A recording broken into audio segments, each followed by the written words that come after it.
Chelsea. This is my channel, The Fancy Hat Lady Reads. I'm wearing one of my fancy booktube hats. Happy New Year's! It is New Year's Eve, so I'm also wearing a sort of festive dress, which I realize you can't see very well in this frame, so I'm going to stand up for you because I'm feeling vain. It's this lovely vintage 50s thing that I like to wear for holiday festive occasions. And this is a holiday festive occasion because this is my anticipated releases for 2018 video. Specifically, this is going to be my anticipated SFF releases of 2018 because I'm not really actively following other genres right now. Now, I have actually never done an anticipated releases video on this channel before. There are several reasons for that. First of all, up until this year, I wasn't really actively following publishers and authors and learning about those upcoming releases. I was getting most of my book news from other booktubers reading things that had already been released or were just about to be released. So this is the first year that I actually know about enough things to make a list. The majority of these books are adult fantasy and science fiction. There are also some YA titles sprinkled in there, however. I'm not really following middle grade publishers and such, so I'm not really aware of upcoming middle grade releases. Even though I am trying to read more new release middle grade books, I don't tend to become aware of those until they're already released. Secondly, I've been nervous in the past because I have this idea that if I say I'm anticipating a release, I'll then be committed to reading it. So this is my disclaimer. These are all on my anticipated list, but unless I already have a copy, they are not officially on any TBR, and I have no concrete plans to read them. I tend to be a cautious reader who waits for reviews before I pass judgment on whether or not a new release is something I'm going to invest my time in. NetGalley has changed that a little bit for me this year. I've been requesting things that are a little bit out on a limb for me that of course don't have those reviews for me to check yet. But my point is that even though this is a most anticipated releases list, I am not committing myself to reading any of these books. I could lose interest in any of these books between now and the time they're released for any number of reasons, or I could not lose my interest and just never get around to them, because honestly, I like focusing on reading backlist books and I don't always get through a ton of new releases. Some of these books I might just never get around to, but I've decided that it is worth it to post this list anyways in the spirit of signal boosting upcoming releases. The whole point of an anticipated releases video, after all, is to share with my viewership, you guys, the things that I'm aware of that you might not be. And then even if I don't end up being the readership for this book, maybe you will be and it will become your new favorite thing. So in that spirit, I've decided to be inclusive in my selection of this list as opposed to exclusive. I've decided if I was on a fence about including something, I was just going to throw it in there. Maybe it will be the thing that you are so glad that you heard about. But I will make a note of where I already have a copy of something and therefore have concrete plans to read and review it. I think my list here today has 21 books on it. Of course, the disclaimer that every booktuber will give you when they post their anticipated releases video at this time of year is that books that are going to be released later in the year, a lot of them just aren't announced yet. You know, the fall is a huge release season, and right now I have like only one September, one October, and no November releases. And that is just how publishing works. Some people update with a new list of second half of the year anticipated releases about mid-year. I can't guarantee you I'm going to do that, so we're just gonna go with this. The other disclaimer that has to go in front of an anticipated releases video is that, of course, all of these release dates are subject to change. At any time, they could get pushed back, they could get canceled entirely. You never know. But I have decided that I'm only going to include books that have specific release dates already. There are no just it's labeled as 2018 on Goodreads books here. These are all things that have had a proper release date announced. So I have 4 books on my list that are January releases. The first is coming out on January 9th, and that is Robots vs. Fairies, which is an anthology edited by Dominik Parisien and Navah Wolfe from Saga Press. This is, I think, exactly what it sounds like, sci-fi meets fantasy. I'm hoping it'll be mind-bending and weird. There are a bunch of authors I really like in this anthology, and it has a gorgeous cover, and I cannot wait to read it. On January 16th, we have Binti, the Night Masquerade by Nnedi Okorafor. This is the 3rd book in the Binti trilogy of novellas from the Tor.com publishing line. The first was Binti, the second was Binti Home. I think that each book gets a little chunkier, so I think this is going to be the longest of the 3 books. The first book sort of worked on its own as a standalone. The second book clearly ended on a cliffhanger. I loved the second book. I'm sort of in the minority of people who liked book 2 more than book 1. And I read an arc of book 2, so I've been waiting a long time for book 3. This is a science fiction Afrofuturism series about a Himba girl from Africa who leaves her very tight-knit insular community to go to a university in space, and then in the second book she comes home. And this story has a lot to do with Binti wrestling with her own identity and trying to figure out where she belongs. On January 23rd, we have another Tor.com novella, and this is The Only Harmless Great Thing by Brooke Bolander. This is supposed to be an incredibly powerful piece of writing. People who've read early copies say that it's an immensely powerful gut punch of a heart-wrenching book. This is an alternate history that combines the story of the Radium Girls with the story of an abused elephant on Coney Island. And this one is having its book launch at the bookstore where I volunteer, so I'm crossing my fingers I'll be able to go to the book launch. If they're looking for volunteers for the event, I may work the event. If not, I may just attend. I'm hoping that I'm free on that evening. I will be so sad if I can't go. On January 30th, we have the only one of these books that I have a physical arc for, and that is The Hazel Wood by Melissa Albert. This is a young adult contemporary fantasy that's supposed to have dark fairy tale things going on with it. I think it's a standalone. This is one of those young adult releases that gets just a lot of advance hype, and one always hopes that those are good. One crosses one's fingers and hopes. So I'll definitely be reading this in January and reviewing it hopefully in a timely manner. And February is the month of other books that I know I'm going to read because I have them on NetGalley already. I have 3 February releases listed, and they are all books that I have on NetGalley. On February 6th, we have Moonshine by Jasmine Gower. This is a debut fantasy novel published by Angry Robot. I'm not gonna lie, the thing that caught my attention first about this book was its cover. I think this is the same cover artist who did Under the Pendulum Sun, and that was also the first thing that caught my eye about that book, and I was not disappointed in that case. So I have high hopes. But the premise of this sounds amazing to me. This is a fantasy setting inspired by 1920s Chicago. So it's Prohibition era, but what's prohibited in this prohibition is magic instead of alcohol. We have a main character who's like a flapper girl who's also got some magic going on the side. Shenanigans ensue. I have no idea what actually happens in the book, but I'm sure it's thrilling. I'm very happy that I have this on NetGalley, and I'm looking forward to it a lot. On February 6th, I've got another one that was a cover request, sort of, for me from NetGalley. This is sort of cheating for me putting it on this list because this is a book that was originally published in French in, I think, 2014, and this is the English language translation that's being released this year. And this is The Book of Pearl by Timotheé de Fombelle. I have no idea how to pronounce his name. I gotta figure that out. Anyhow, I believe this is a standalone young adult fantasy novel, and it looks like a super whimsical type of story that maybe has different threads that weave through different settings and times and places. I don't have a really solid sense of what it's about, but it seems like a type of book I'd be really interested in. It seems like really different YA than what we see a lot in the mainstream, at least of American YA publishing, and I am here for that. February 13th, I've got Starlings by Jo Walton. This is her first ever short story collection from Tachyon Publications.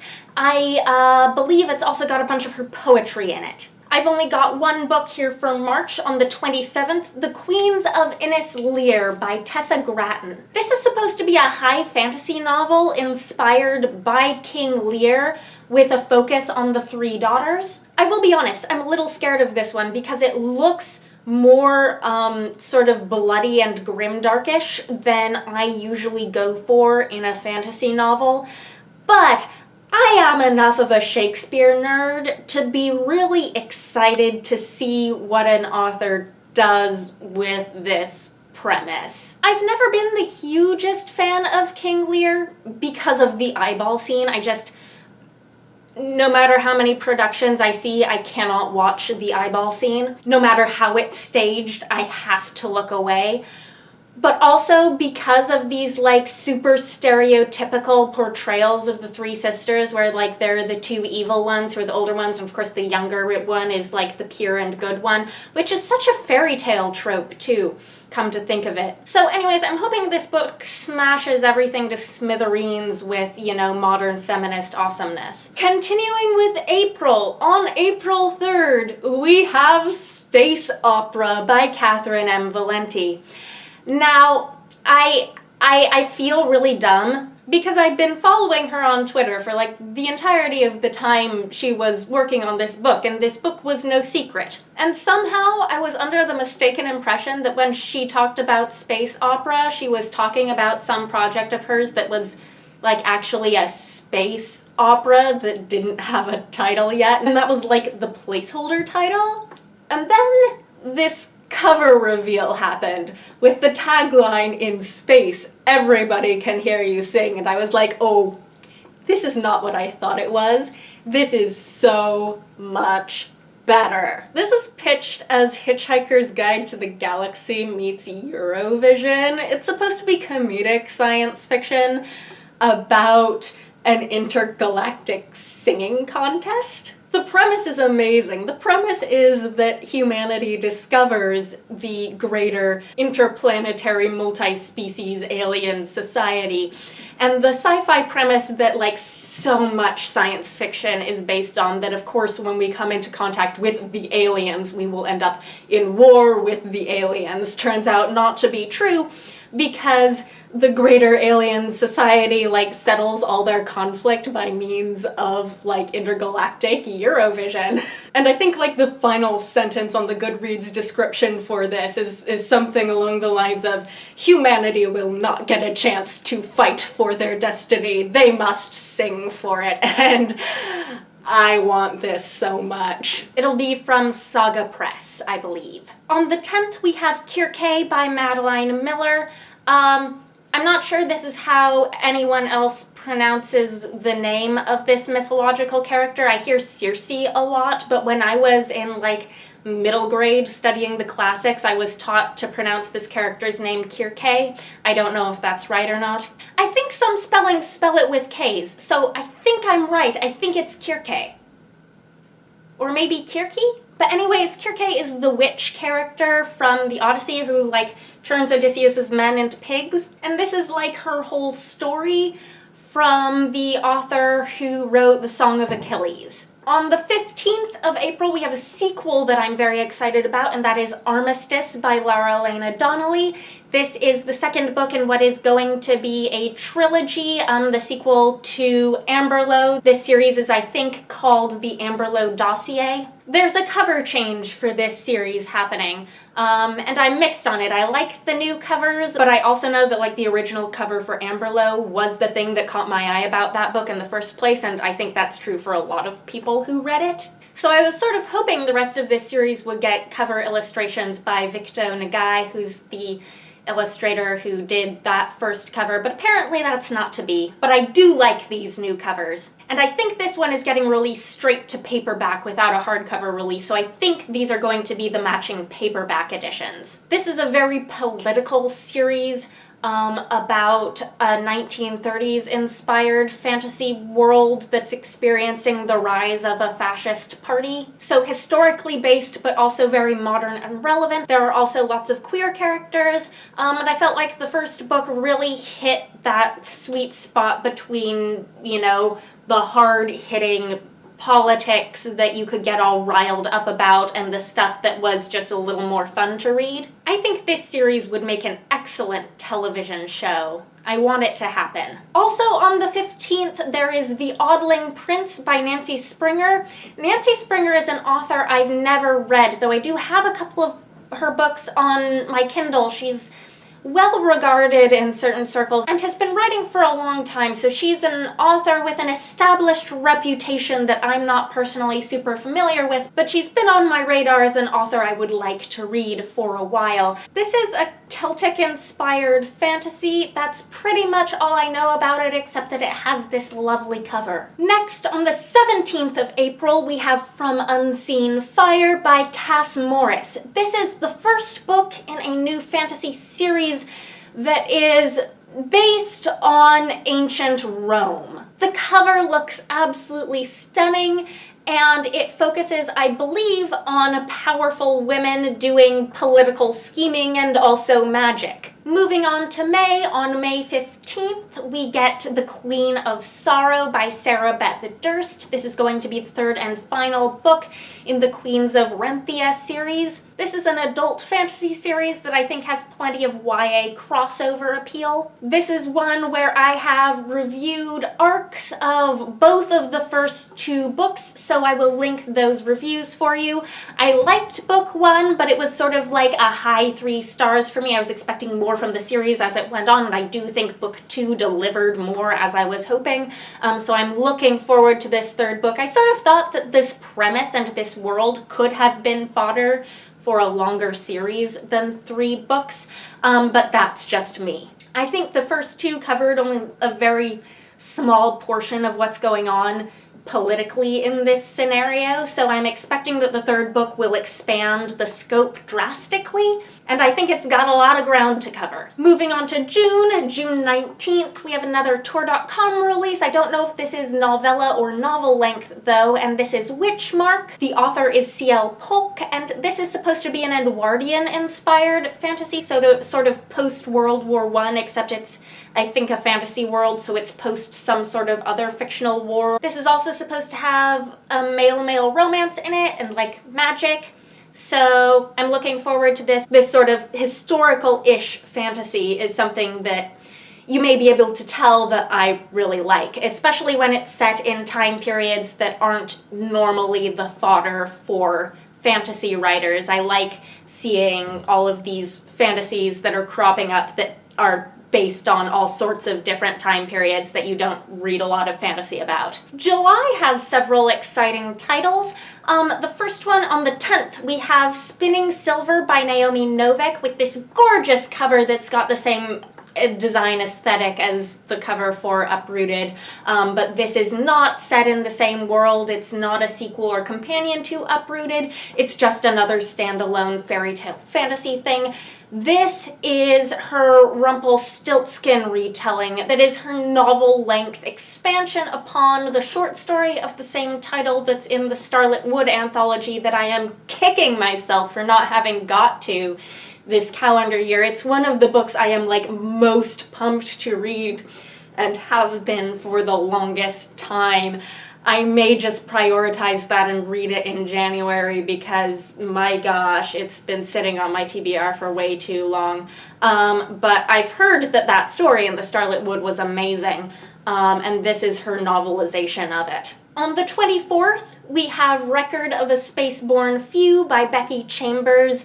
This is her third novel in the Wayfarers companion series, the first 2 of which were The Long Way to a Small Angry Planet and A Closed and Common Orbit. I think I saw that this one is actually going to get released in the US, like at the same time as the UK release. And I am so excited for that because I've been reading these from the library and I have had to wait for the first two for like months and months after all of the UK people have gotten their copies already, and it has made me grumpy. From what I gather, this is more of a standalone story in this universe than A Closed and Common Orbit was. A Closed and Common Orbit was sort of a companion sequel to The Long Way to a Small Angry Planet. It followed a couple of minor characters from that book. I think this has a completely new cast of characters and takes place in a completely separate corner of the universe. If you've been like following me religiously, you may notice a sort of break from tradition for me. I'm showing you the American cover of this because the American cover has been revealed, but the UK cover at this point has not. I usually only show the UK covers of these when I talk about them here, even though I read the American editions in print from my library because I just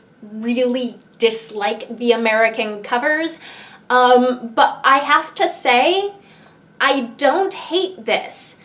And that's a serious improvement. The American publisher for these books is Harper Voyager. I think in the UK they're published by Golance. And I do have to say that I have consistently been really disappointed with the marketing for these books in the US. These books seem to get like zero marketing push, zero hype here. The first one was saddled with a truly atrocious cover, and as a result, like, no one knows that they exist. And every time I see a UK booktuber talking about how like popular these books are and how they're supposed to be well regarded as the science fiction that you'll like even if you don't usually like science fiction, I just get really grumpy because they really should have found that audience in the US and they just haven't, and I think it's a marketing problem. These books don't get hardcover releases here, they never get featured on displays in bookstores, you just don't see them anywhere and it makes me so mad. And on July 31st, we have Arabella and the Traitor of Mars by David D. Levine that has this imposing cover. I have not yet read Arabella and the Battle of Venus. That's one of the new releases that I'm planning on reading very soon, though. Hopefully it's good, and hopefully I will still be pumped to continue on with this series when I finish it. This is like steampunk Regency with space travel and then in an alternate world where there's air in space and you can literally like sail your ship with, you know, sails in the air to Mars and Venus and stuff. It's kind of YA. The first book won the Norton Award, which I think is a YA award, but it is published from Tor's adult line. Moving on to August, I only have one that's been announced for August so far, and that is The Winter of the Witch by Catherynne Arden. It does not yet have a cover design, a final cover. This is the placeholder cover that's on Goodreads right now. This is the third and final book in her Winter Night trilogy, which is the series title now for the series that started with The Bear and the Nightingale and continued with The Girl in the Tower. I recently reviewed The Girl in the Tower. I've reviewed both of these books. I'll link those reviews for you. This is a historical fantasy series set in 14th century Russia with inspiration from Russian fairy tales and folklore. I've been really enjoying them. My mom's been really enjoying them. My mom's friends have then been all really enjoying them. It's sort of gone in a recommendation train that way. I gave The Bear and the Nightingale to my mom gave it to all of her friends, like that. This series is published by Del Rey. They're also publishing Spinning Silver. I've been trying to mention publishers, but I didn't write them down on my notes, so I've been inconsistent, my apologies. Where I don't know the publishers off the top of my head, you're just not getting them in this video. You have to look them up for yourself. We're heading into fall where there aren't many things that have been announced yet. On September 4th, we have Poor Relations by Jo Walton, which was actually announced a long time ago. This has been known for a really long time. I was actually surprised that this hasn't been released sooner, given how long it's been known to be in the works. Jo Walton has been describing this as the thing she's working on that is like Mansfield Park on Mars with an alien invasion. So color me intrigued. And the 1 October release on my list is going to be the final book I have for you today, and this has no cover, not even a placeholder cover yet, but this is Blanca and Roja by Anna Marie McLemore, and this is what she has described as her queer Latina Snow White and Rose Red meets Swan Lake mashup fairy tale thing. Like all of her books, it is going to be young adult magical realism, so obviously I am here for it. And that's it. That's the end. This was fun for me. I hope it was fun for you. I know I really like watching other people's anticipated releases videos, and I'm so excited that I finally managed to put one together for myself. Even if I don't get around to reading all of these books, which I'm sure I won't, I hope you found something new to get excited for. Please let me know if you have. Anyhow, I hope you're all having a nice day. Happy New Year's. That is all. Bye for now.